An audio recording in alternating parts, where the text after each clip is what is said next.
इधर भाई थोड़ा इधर चलो जी बनाओ इस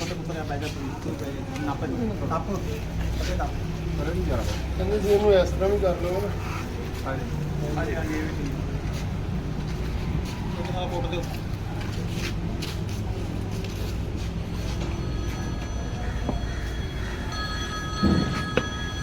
वीडियो बना दी इधर मेरी आ गई थोड़ा जा ये लो देखो जान तो भाई जाना है हां नहीं करना जान करता हूं चलो सीधा करो चलाओ और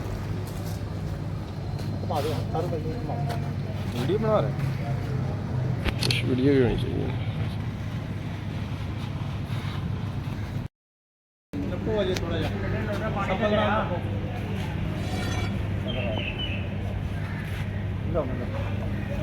है जो पानी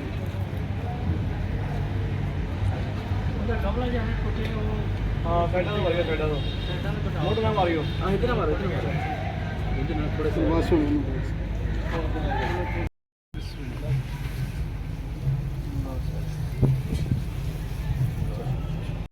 मुंडा ला कौन सा चलो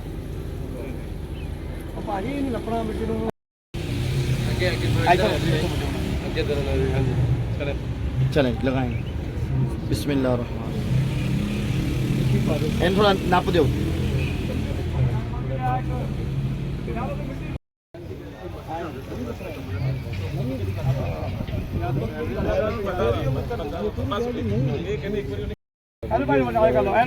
वीडियो बनाने चलो कंडे चिमड़ गए चलो जी भाई नप लियो तो नप लियो नप लियो ਤੁਸੀਂ ਪੈਣਾ ਨਪ ਲਿਓ ਕੋਈ ਗੱਲ ਨਹੀਂ ਚੱਲ आ पानी ले ਇਹਨਾਂ ਨੂੰ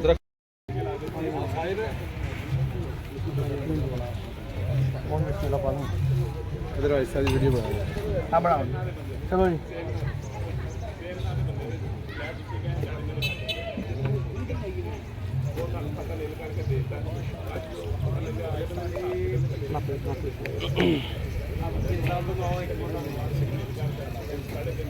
चलो देखो जी नहीं साहब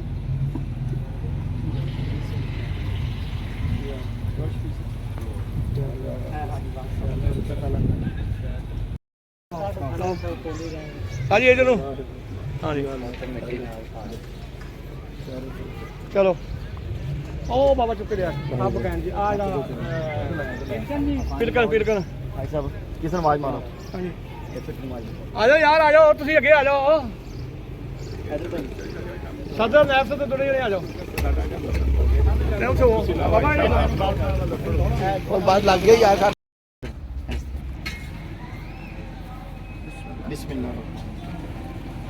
बाबा वो बड़ा पाओ इन्हें मिट्टी पाओ ए बड़ा पौधा तो कोई नहीं मिट्टी पाओ कोई पौधा रख लो बड़ा पौधा करते रख खेलता चलो बिस्मिल्लाह बिस्मिल्लाह ए पानी ले आओ पानी ले गया प्लाट बना दी हां लो जैसे बिस्मिल्लाह अब तो नाप दो मिट्टी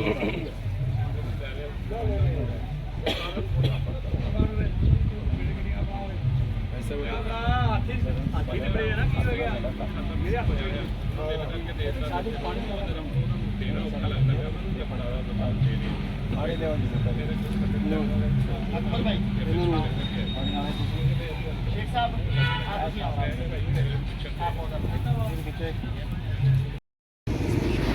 आप इन दरख्तों को या इन पौधों को या अल्लाह दरख्त बना और मुल्क व मिल्लत के लिए कौम के लिए लोगों के लिए यहाँ के जो आए सब के लिए फ़ायदे का बायस है जिन्होंने ये दरख्त पौधे लगाए हैं मौला इनको इसकी अच्छी दुनिया और आखिरत में जज़ा करें जन्नत में इनको बहुत बड़े बड़े दरख्त जिनके साए हदीस मुबारक में घोड़ों के चलने के हिसाब से बताए गए मौला वो अता